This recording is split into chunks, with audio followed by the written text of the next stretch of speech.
Welcome to the YoggNation, the Spirit of Gratitude podcast on the YoggNation platform. Hello, friends. My name is Yogesh Patel, and this podcast focuses on bullying, self-awareness, and our inner spirit, inviting high-profile guests to share their experiences on these topics. And my next guest is Dave Salem, a legendary figure in the law enforcement aviation community. From patrolling the streets to soaring the skies, Dave started as a DUI and fatal accidents investigator for the Mesa Police Department before taking to the air as a police helicopter pilot. And with his passion for aviation, it led him to build his own successful helicopter company as CEO of Eagle West Helicopters. And if that wasn't cool enough, what makes this guest in particular high profile is that he had a cameo appearance in the blockbuster Michael Bay film Transformers 4, starring Mark Wahlberg and Nicolapeltzbeckman. With gratitude, welcome to the podcast, Dave. Thank you very much. I'm excited to be here and be a part of your show. So I think you have a great platform. So I'm excited to be a part of it. Well, thank you. Appreciate that. Well, Dave, I'm curious. When you were young, your father took you to Scott Air Force Base in Illinois, greeting POWs coming back from Vietnam. How did that shape your inner spirit? Oh, well, I'm getting chills just thinking about it now. I grew up in a very tight knit family and had a great foundation with my grandparents and my parents. And I think one of the things my dad wanted to show was how important it is to give back as much as you can to the community and serve. And my dad being an Air Force pilot, fighting in Vietnam, being a rescue pilot, definitely was a great example to me as someone who served his country and served his family. As a young kid, watching these POWs touching down in the U.S. for the first time since being held in captivity in Vietnam, like I said, it still gives me chills thinking about it. Almost 60 years later, and I think I just really understood what it means to be American, coming from the U.S., what it means to appreciate what you have, what you don't have, and I think that's kind of shaped me as an adult, trying to give back as much as I can, and because I've been blessed in my life and in my family's life, so yeah, it's pretty inspirational seeing it and knowing what these guys put themselves through, how they were able to, I believe spiritually, I think that's the only thing that can keep somebody like that in captivity and give them hope that one day they will be able to see their family and get back to the U.S. Did you talk to these POWs, or did your dad share stories about these men and women? No, we basically we were standing back watching them getting off the C-141 aircraft.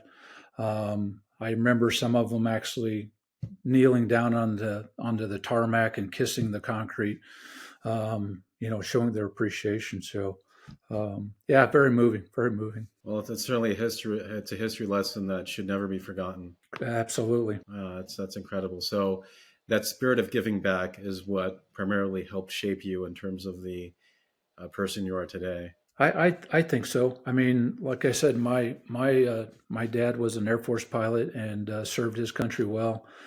And he always, as I watched him grow up and retire from the Air Force and then become an executive in some very large companies, and how he treated his employees and how he tried to basically give back by helping these individuals. I remember one gentleman, his name is Tom, we worked, I should say my dad worked for a very large construction outfit, and Tom was a crusher operator, had no education other than a high school. Oh, sir, what is a crusher operator? One that destroys rocks? He basically runs a rock crusher that crushes big stones into small stones.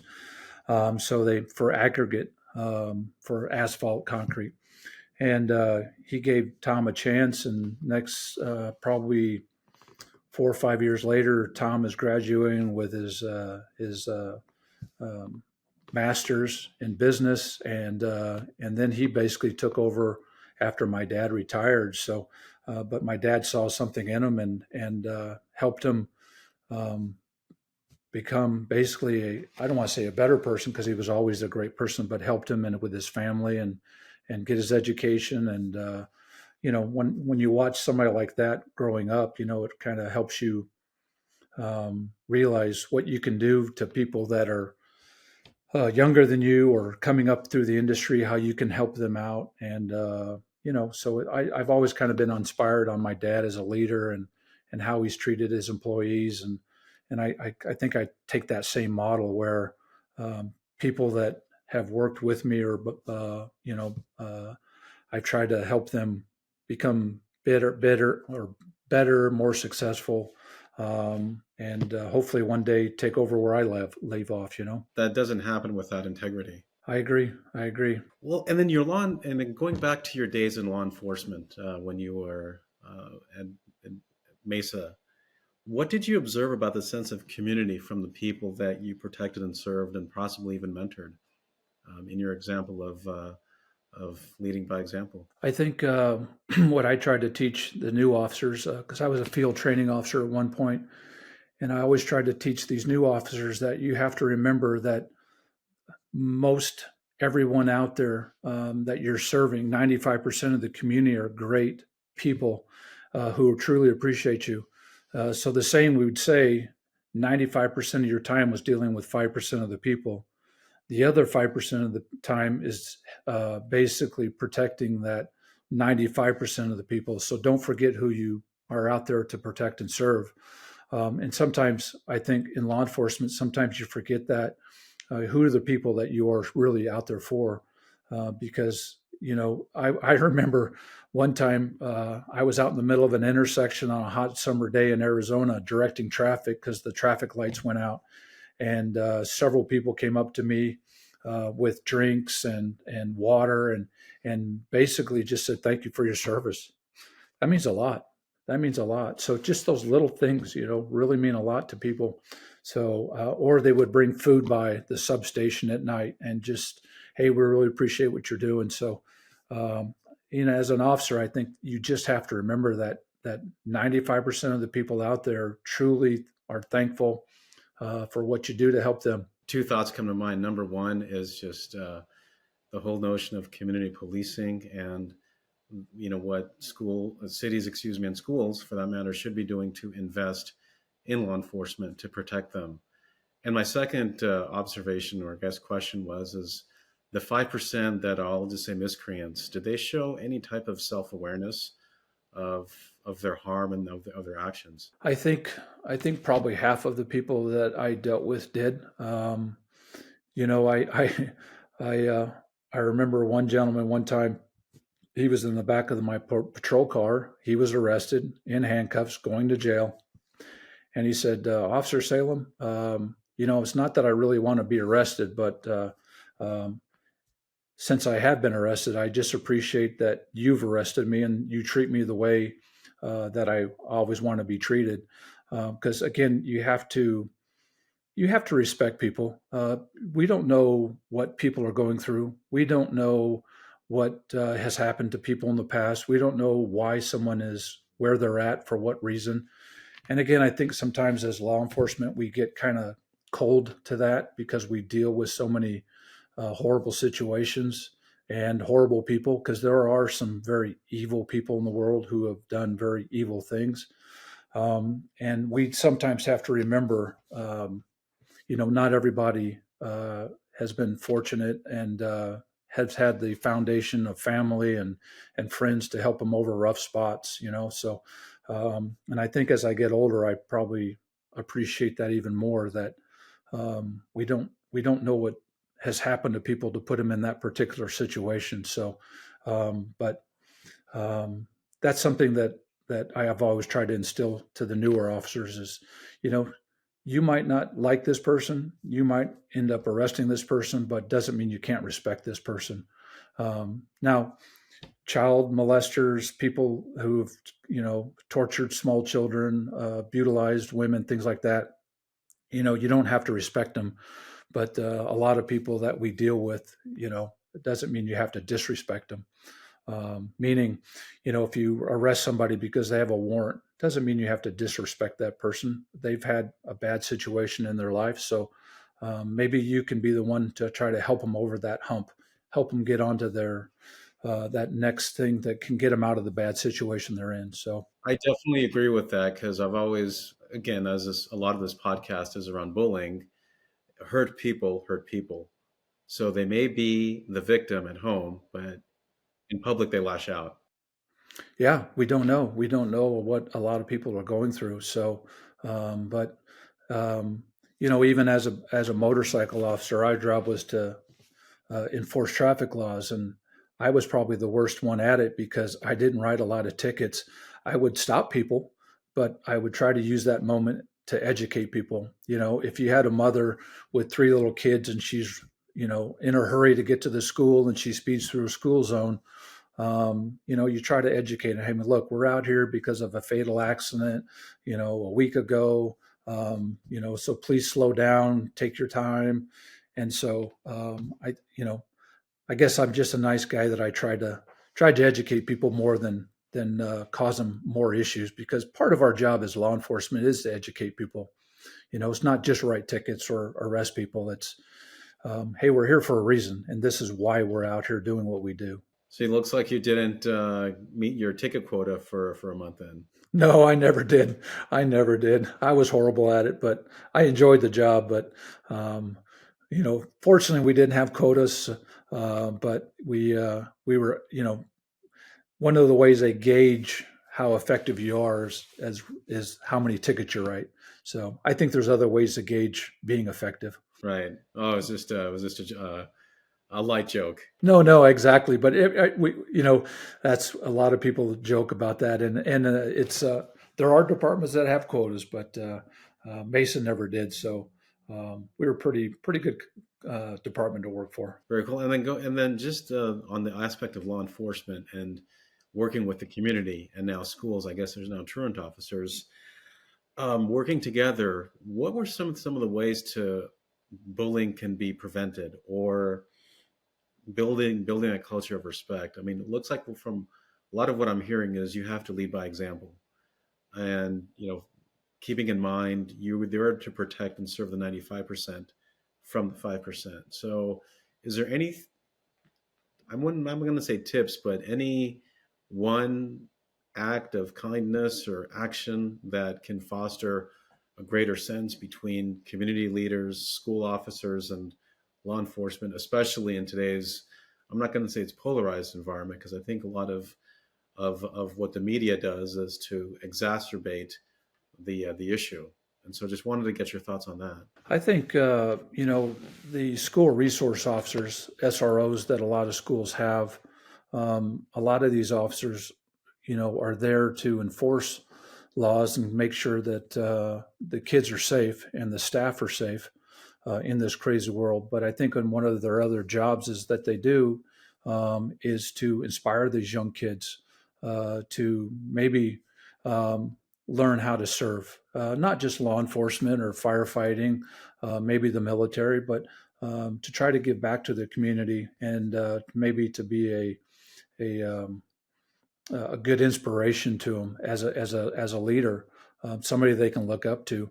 But as bullying goes, I mean, it's very difficult. I think a lot of times there's two types. As a young kid, as a maybe a 7 or 8, 9 year old, I think a lot of times you're just, um, you know, growing up, you're just having fun. And not to say that bullying can't happen as a little kid, but as it gets older and you get into the high school ages, I think that's where it becomes more serious, and you really have to nip it in the bud. And a lot of it, I think it goes back to the family, that family foundation. A lot of times it seems like the families expect the schools and the police to raise their children, and it's not their job. I think it's the family's job. It's the mother and father who have to have that um, desire to make sure that kids aren't doing anything. And I also think church. I think and I kind of see a big swing of church attendance But I think church is a huge advocate where if you get children involved in church sooner and you get, more, how can I say it? I guess just more respect for your friends, your family, and you get that family value. I think that really helps. So, so I think it's kind of a triangle. You have to have it all start with the family. I think the more you get a church involved, I think you better foundation you have. And then I also think as part of the community, um, I'm, as a when I was raising our children, me and my wife Cindy were raising our children. We lived in a great community in Gilbert, and every one of us as parents had the ability to punish or scold or make sure that the other kids all behaved. It wasn't just, me raising my kids; it was the community raising my kids.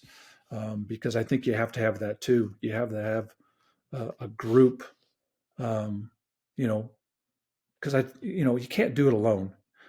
It's simple things of, hey, if I see somebody over at your house at midnight, sneaking out your back window, it might be something that I need to tell, hey, you about, hey, I saw so and so sneaking in your back window. We have to watch out for each other. We have to be, um, you have to be successful as a community. And I completely agree. It goes back to those values and those foundations that, again, stem from role models, the elderly who have that wisdom, guidance, and perspective. My only concern, as this podcast aims to also focus on the youth, the adolescents, the young adults who are, struck with their own series of adversity, their anxiety.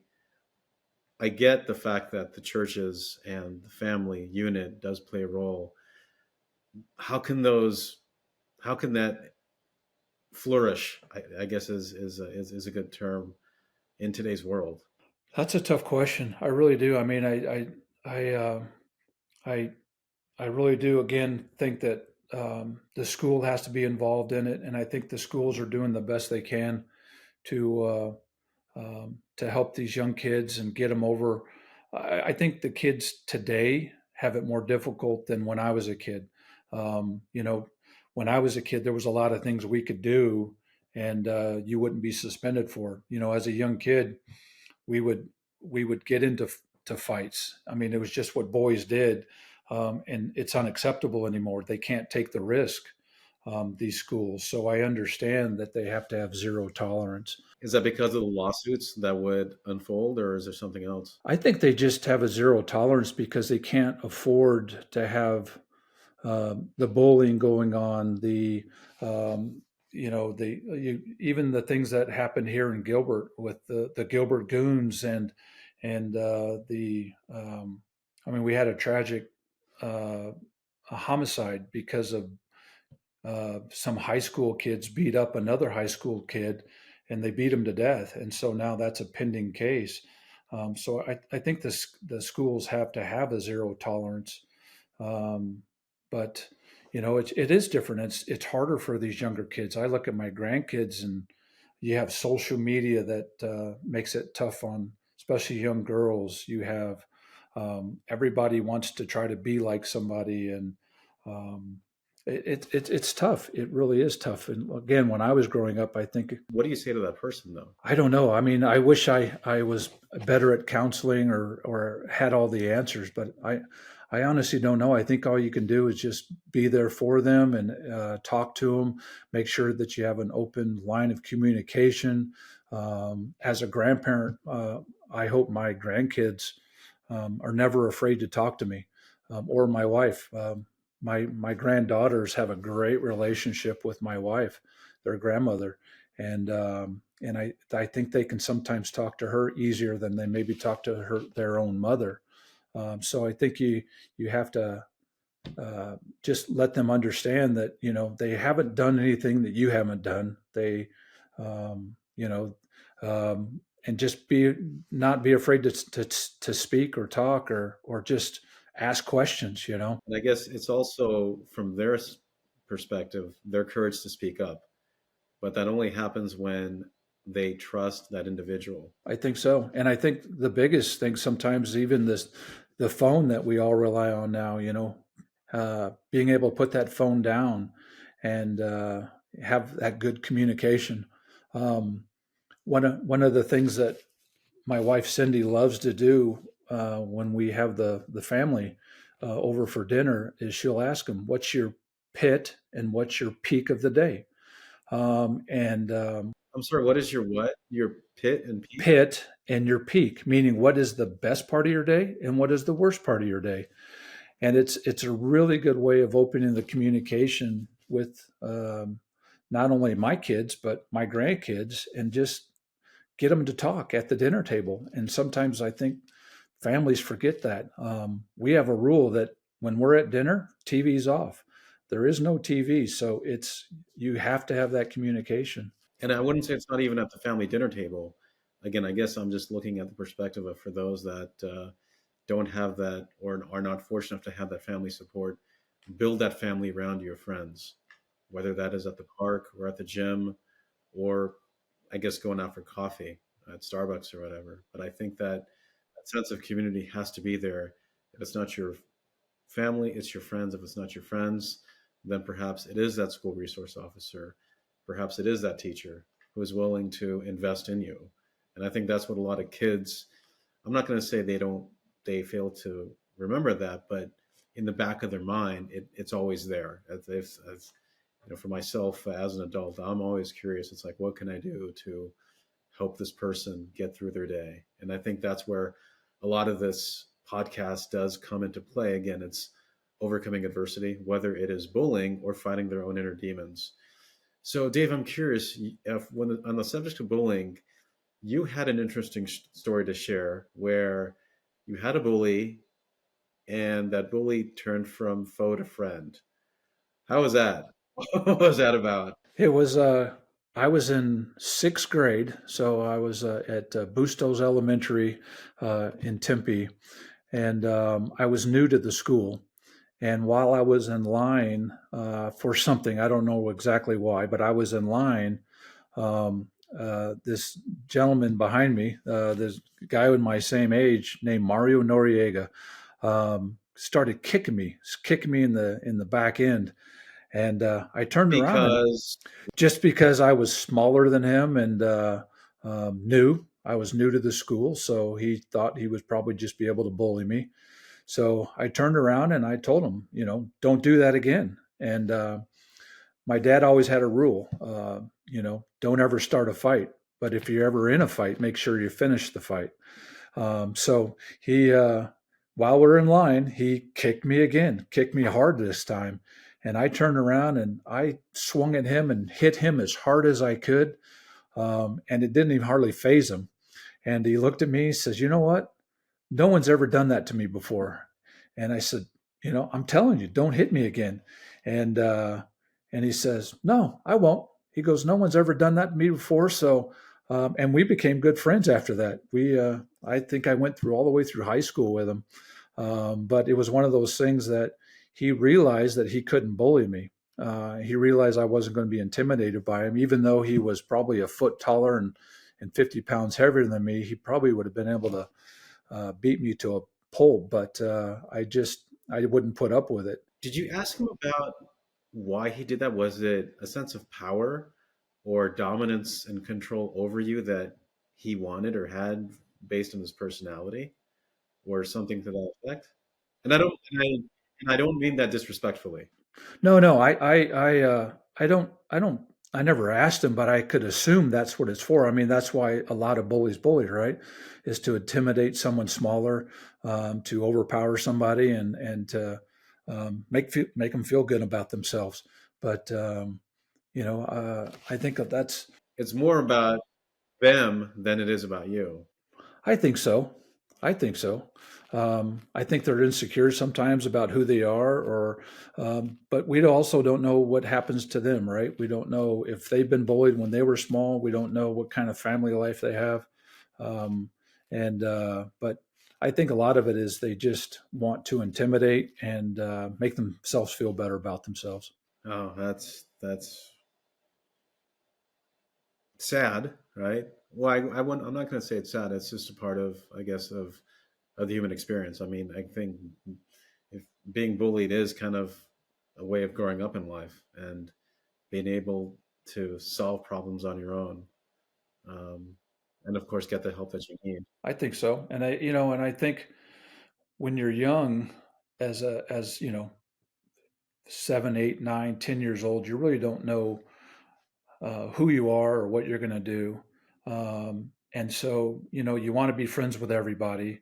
And then as you grow older, you become more confident. And let's just say you work at a bank or you work at some other industry, and 10 years goes by, and then you go to a school reunion and you see who how everybody kind of equalizes. You know, everybody is kind of has their own journey and set on their own ways. And maybe that bully that used to bully you 10 years ago, he's pretty much now your equal. And I think that's just part of growing up. Words of wisdom right there.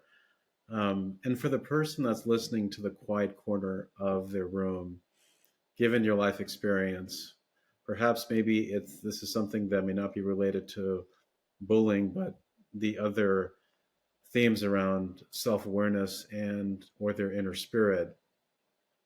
What guidance would you give them in life? I would say just, be proud of who you are. God made you who you are for a reason. There's a reason why He made you the way you are, and be proud of that. And it doesn't matter if you're tall or short or skinny or fat or whatever. Just be thankful that God made you perfect, because everybody is perfect in their own way, and embrace it.